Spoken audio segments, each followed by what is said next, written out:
অবশেষে গোটা বিশ্ববাসীর জন্য রাম মন্দির খুলে গেল।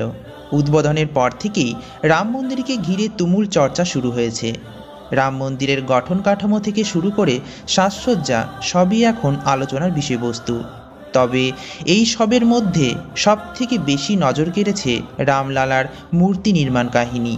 শোনা যাচ্ছে রাম মন্দিরে রামলালার মূর্তি নির্মাণ করতে গিয়ে মূর্তি নির্মাতা অরুণ যোগীরাজ নানা রকম অলৌকিক কর্মকাণ্ডের সাক্ষী থেকেছেন, যা তিনি নিজের মুখে স্বীকার করেছেন। চলুন কি কি অলৌকিক ঘটনার সাক্ষী হয়েছিলেন তিনি সেগুলো জেনে নিই। রামলালার মূর্তি খোদাই করার সময় তিনি বিভিন্নভাবে দৈব শক্তি অনুভব করতে পেরেছিলেন। রামলালার বিগ্রহ তৈরি করার সময় অরুণ যোগীরাজের কখনো কখনো মনে হতো বালক রামলালা যেন খিলখিল করে হেসে উঠেছেন, আবার কখনো মনে হতো ছোট্ট রাম যেন তার দিকে অপলক দৃষ্টিতে চেয়ে রয়েছেন। তিনি আরও জানিয়েছেন, তিনি যখন রামলালার মূর্তিটির মধ্যে নিষ্পাপ সরল দৃষ্টিমাখা ভাবগম্ভীর হাসিমুখী একটি আদল রাখার চেষ্টা করছিলেন, তিনি তা করতে সফল হয়েছেন। তার মতে তিনি যখন রামলালার মূর্তির দিকে তাকাতেন তখন রামলালাকে বাস্তবে অনুভব করতে পারতেন।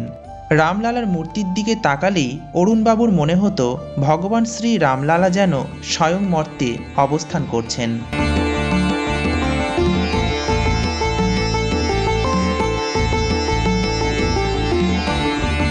প্রথম দিকে তিনি বুঝে উঠতে পারছিলেন না ছোট্ট 5 বছরের বালক রামলালার মূর্তি কিভাবে বানাবেন।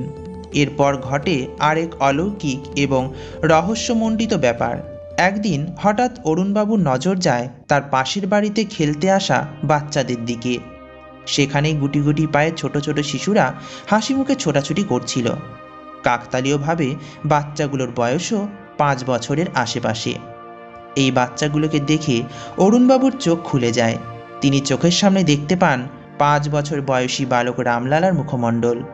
এরপর সহজ হয়ে যায় বালক রামলালার মূর্তি তৈরির কাজ। দেরি না করেই তিনি বানিয়ে ফেললেন রামলালার বিগ্রহ। তবে এই রামলালার বিগ্রহ তৈরি করতে গিয়ে তিনি বিপদেরও সম্মুখীন হয়েছেন। তিনি জানিয়েছেন, রামলালার মূর্তিটি কৃষ্ণশিলা নামক এক পাথর দিয়ে তৈরি করা হয়েছে। এই পাথরটি একেবারেই সাধারণ কোনো পাথর নয়। এই পাথরের মূর্তি নির্মাণ করা যেমনই কষ্টসাধ্য তেমনই ঝুঁকিপূর্ণ। অন্যান্য পাথরের মতন এত সহজে কৃষ্ণ পাথরের উপরে খোদাই কার্য সম্পন্ন করা যায় না। অনেক সময় নিয়ে কৃষ্ণ পাথরে খোদাই করতে হয়। অরুণবাবু জানান, এই কৃষ্ণ পাথরের ওপর রামলালার মূর্তি নির্মাণ করতে গিয়ে পাথরের ছোট ছোট টুকরো ছিটকে এসে তার চোখে বেঁধে গিয়েছিল। পরিস্থিতি অনেকটাই বেগতিক হয়ে পড়ে।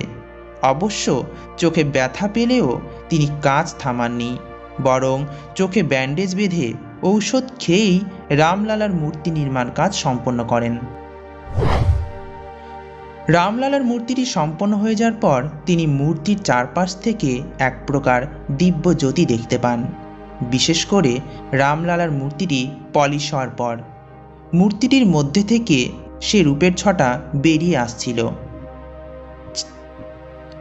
তা দেখে তার চোখ ধাঁধিয়ে গিয়েছিল।